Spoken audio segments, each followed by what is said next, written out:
തായിഫിലേക്ക് പ്രവേശനം ഉണ്ടായിരുന്നില്ല. ഹാജിമാർക്ക് കർണൽ മനാസിൽ വരെ യാത്ര ചെയ്യാമായിരുന്നു. ഇന്ന് നമുക്ക് അൽഹംദുലില്ലാഹ് തായിഫിലേക്ക് യാത്ര അനുവദിച്ചിട്ടുണ്ട്. അതുകൊണ്ട് തന്നെ തായിഫിലുള്ളതായ ചരിത്രങ്ങളൊക്കെ പോയിട്ട് മനസ്സിലാക്കാനും തായിഫെന്ന് കാണാനും സൗദിയിലെ പ്രധാനപ്പെട്ട പട്ടണങ്ങളാണല്ലോ ജിദ്ദ, റിയാദ്, അതേപ്രകാരം മദീന, വലിയ പട്ടണങ്ങൾ. അതിൽപ്പെട്ട ചെറിയൊരു രാജ്യമാണ് ഈ തായിഫ് എന്നുള്ളത്. മലയാണ്. ഇവിടെ സൗദി അറേബ്യയിൽ അറബികള് നല്ല ചൂടുള്ള സമയത്ത് ഒന്ന് ആശ്വാസം കൊള്ളാൻ, വിശ്രമിക്കാൻ ടൂറായി അവർ പോകാറുള്ളത് തായിഫ് പോലെയുള്ള സ്ഥലങ്ങളിലേക്കാണ്.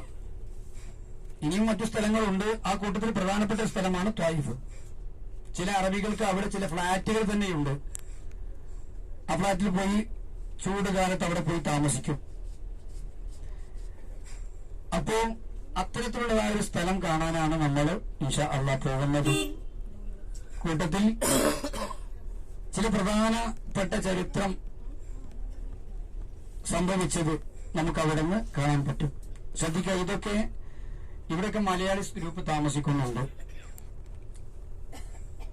ഈ ഹോട്ടലിന്റെ പേര് ഔത്താദ് മക്ക എന്നാണ്. ഔത്താദ് മക്കയിൽ ഔത്താദ് ശ്രദ്ധയായിട്ടുണ്ട്. ഔത്താദ് മക്കയിലുണ്ടായിരുന്നു ഈ ഹോട്ടൽ. നമ്മുടെ ഇടത് ഭാഗത്ത് കാണുന്ന വലിയ ഹോട്ടല്. ഇതിലൊക്കെ മലയാളി ഗ്രൂപ്പുകൾ താമസിച്ചിരുന്നു.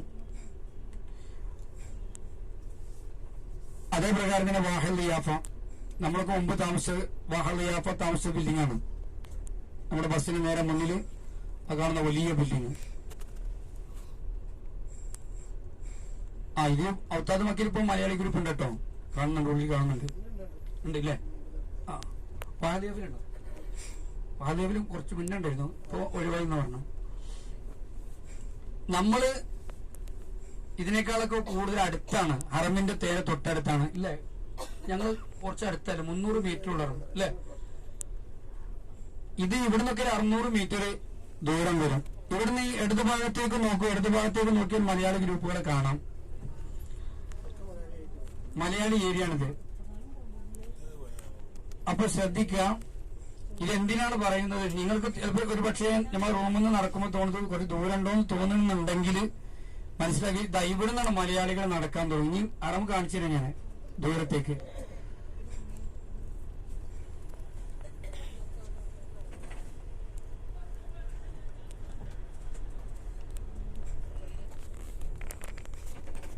നമ്മുടെ വലതു ഭാഗത്ത് നോക്കിയാൽ ലുലു അസ്ഹർ എന്ന് പറയുന്നത് മലയാളികൾ ഇറങ്ങുന്നത് കാണാം. വലതു ഭാഗത്തേക്ക് നോക്കും, ലുലു അസ്ഹർ. ഇതിലാണ് ഫ്ലൈസ് സഫറോ എന്നൊക്കെ പറഞ്ഞ ഗ്രൂപ്പുകളൊക്കെ താമസിക്കുന്ന ബിൽഡിംഗ് ആണ് ഇത്. ഇനി മുമ്പത്തെ ലിയാഫത്തുർ റാഷിദ് എന്ന് പറഞ്ഞ ഹോട്ടലാണത്. ഇതിലൊക്കെ മലയാളി ഗ്രൂപ്പുകളുണ്ട്. മാദൻ ഗ്രൂപ്പൊക്കെ ഇവിടെയാണ് താമസിക്കുന്നത്. അപ്പൊ ചുരുക്കി പറഞ്ഞാൽ അൽഹംദുലില്ലാഹ് നമ്മള് ഏകദേശം 300 മീറ്റർ തന്നെ, 600-700 മീറ്റർ ദൂരത്തേക്ക് നടന്നു വരേണ്ട സ്ഥലമാണത് വഴി.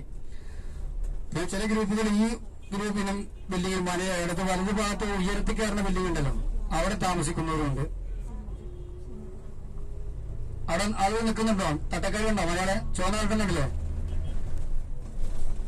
നാട്ടിൽ നിന്ന് ഉംറയ്ക്ക് വരാന്ന് പറഞ്ഞാൽ ഉംറ വിസയ്ക്ക് ഒരേ മാതിരി തന്നെയാണ്, ഫ്ലൈറ്റൊക്കെ ഒരേ മാതിരി തന്നെ ആയിരിക്കും. പക്ഷെ ഇവിടെ എത്തിക്കഴിഞ്ഞാൽ റൂമുകൾ വ്യത്യാസപ്പെടുമ്പോൾ ചാർജിനൊക്കെ ചില മാറ്റങ്ങളൊക്കെ വരും. നല്ലോണം കുറച്ച് കൊണ്ടുവരേണ്ടെന്ന് പറഞ്ഞാൽ ഇവിടെ നിന്ന് നല്ലോണം നടക്കേണ്ടി വരും. എന്നാൽ ഒരു മീഡിയം രൂപത്തിലാണെങ്കിൽ മീഡിയം രൂപം ഉണ്ടാവും. ഹൈ ക്വാളിറ്റിയിൽ നിങ്ങൾക്ക് കിട്ടണമെങ്കിൽ ഒരു 1 ലക്ഷം, 1.25 ലക്ഷം ഒക്കെ കൊടുത്തു കഴിഞ്ഞാൽ നല്ല അടുത്ത് നല്ല റൂമുകളൊക്കെ നമുക്ക് 1.25 ലക്ഷം 1.5 ലക്ഷം രൂപ കൊടുത്താൽ ബ്ലോക്ക് ബിൽഡിങ്ങിൽ തന്നെ റൂം കിട്ടും. നമ്മളെ സംബന്ധിച്ചിടത്തോളം അതൊന്നും ആവശ്യമില്ല. നമുക്കൊന്ന് രാത്രി ഒന്ന് കിടക്കുക, ഭക്ഷണം കഴിക്കുക, ഉംറ ചെയ്യുക, സിയാറത്ത് ചെയ്യുക. ഇതാണ് നമ്മൾ ഉദ്ദേശിക്കുന്നത്. അതിന് വരുന്ന ചെലവാണ് നമ്മൾ കൊടുത്തു വന്നിട്ടുള്ളത്. അൽഹംദുലില്ലാഹ്. ആ വിഷയം ഞാൻ അവസാനിപ്പിക്കുകയാണ്. നമ്മുടെ യാത്ര തുടരുന്നു. നമ്മൾ പുറപ്പെടുന്ന അസീസിയയിലേക്കാണ്. അസീസിയയിലൂടെയാണ് നമ്മുടെ വാഹനം ഇൻഷാ അല്ലാഹ് തായിഫിലേക്ക് പോകുന്നത്. അസീസിയുടെ എല്ലാ ഭാഗത്തു കൂടെ പോകില്ല. ഹജ്ജിനൊക്കെ വരുന്ന സമയത്ത് സെക്കൻഡ് കാറ്റഗറി, തേർഡ് കാറ്റഗറി എന്നൊക്കെ പറയാറുണ്ടല്ലോ, അവർ താമസിക്കുന്ന ഭാഗങ്ങളാണ്. ഇവിടെയല്ല, കുറെ ദൂരത്ത് 2 ബസ്സിനൊക്കെ കയറേണ്ടി വരും ചിലപ്പോൾ. പ്രൈവറ്റ് ഗ്രൂപ്പിൽ വരുന്നവർക്ക് 5.5 ലക്ഷം 5 ലക്ഷമൊക്കെ കൊടുത്തു വരുന്നവർക്ക് നമ്മൾ താമസിക്കുന്ന ബിൽഡിങ്ങിനേക്കാളും അടുത്തുള്ള മക്കാരി ഹോട്ടലൊക്കെ കണ്ടില്ലേ, അതുപോലെയുള്ള ഹോട്ടലിലായിരിക്കും താമസം. എന്താ ഇത്ര കൂടുതൽ വാങ്ങുന്നത്? പ്രൈവറ്റുകാർ ഭയങ്കര പൈസ ഒക്കെ മേടിക്കുന്നുണ്ടല്ലോ. സൗകര്യത്തിനനുസരിച്ചുകൊണ്ട് പൈസ കൂടും.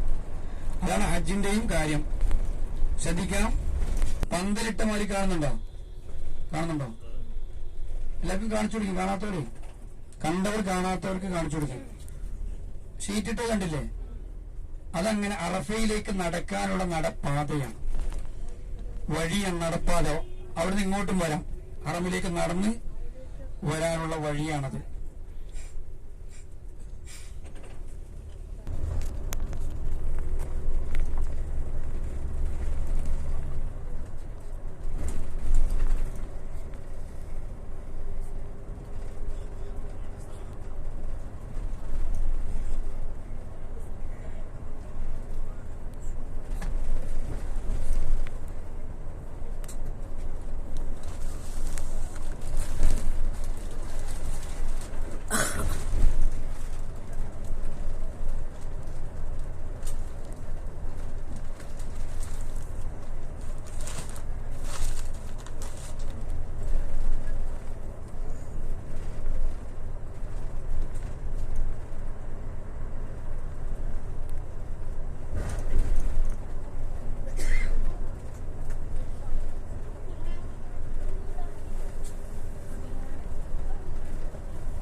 ശ്രദ്ധിക്കുക.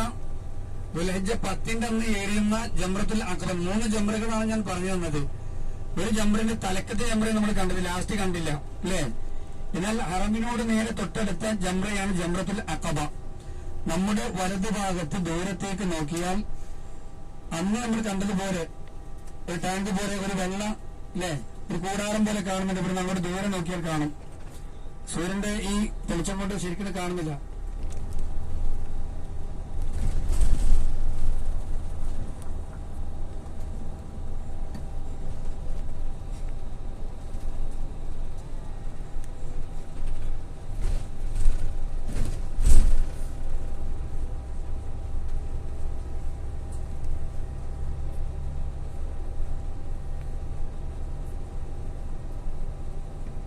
ശ്രദ്ധിക്കുക. നമ്മുടെ ഇടതുഭാഗത്തേക്ക് ദൂരത്തേക്ക് നോക്കിയാൽ, ഇടതുഭാഗം ദൂരത്തേക്ക് നോക്കിയാൽ, ഇന്നലെ ഞാൻ ഒരു മലയുടെ കഥ പറഞ്ഞു തന്നിരുന്നു.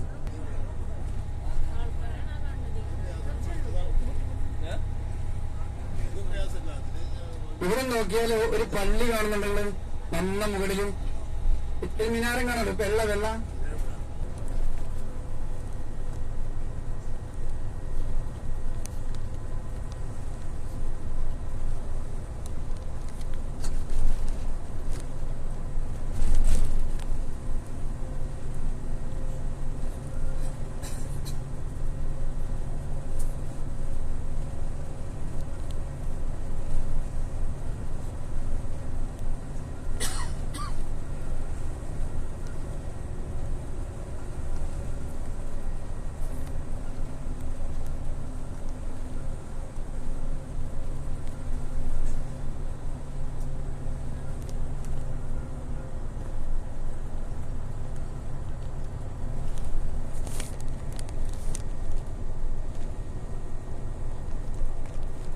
ഓർമ്മ ഉണ്ടാവും ഹറമില്.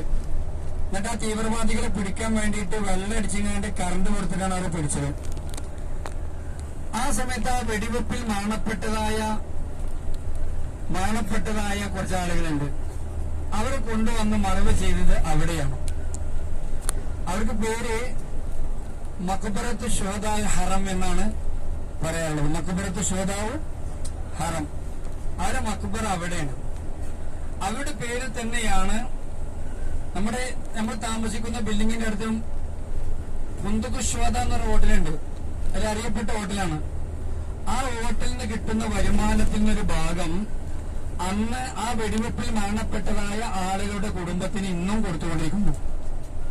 അന്ന് മരണപ്പെട്ട ആളുകളുടെ പേര് മുഴുവനും ആ ഹോട്ടലിന്റെ ഉള്ളിൽ എഴുതി വെച്ചിട്ടുണ്ട്. അപ്പോ അത് ആ ഹറം ശുഹദാഇന്റെ മഖബറ എന്നാണ് അവർക്ക് പറയാം. കേട്ടോ, ഹറമിൽ ഷഹീദായ ആളെന്നാണ് അവരെ പറ്റി പറയപ്പെടുന്നത്. തീവ്രവാദികൾ വെടിവെച്ചതാണ്, അതുകൊണ്ട് അങ്ങനെ. അതല്ലാതെ ബദറും ഉഹുദും നടത്തിയതല്ല. മഖബറ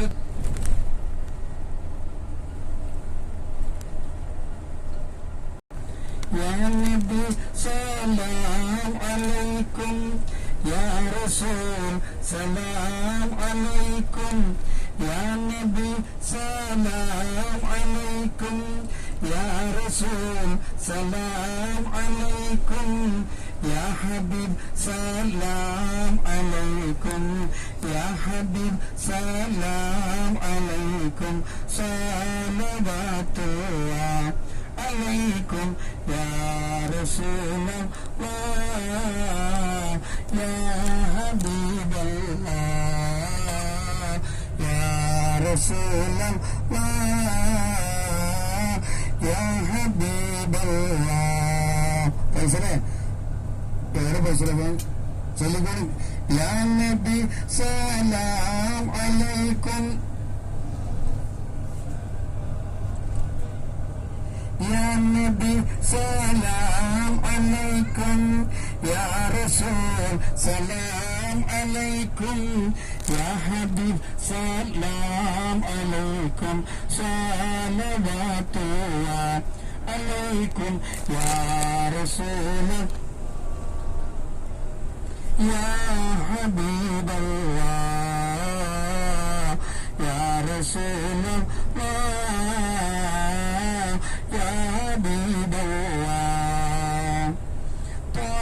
البدر علينا من ثنية الوداع طلع البدر علينا من ثنية الوداع وجب شكر علينا ما دعا لله يداعي يا رسول الله يا عبيد الله يا رسول الله يا حبيب الله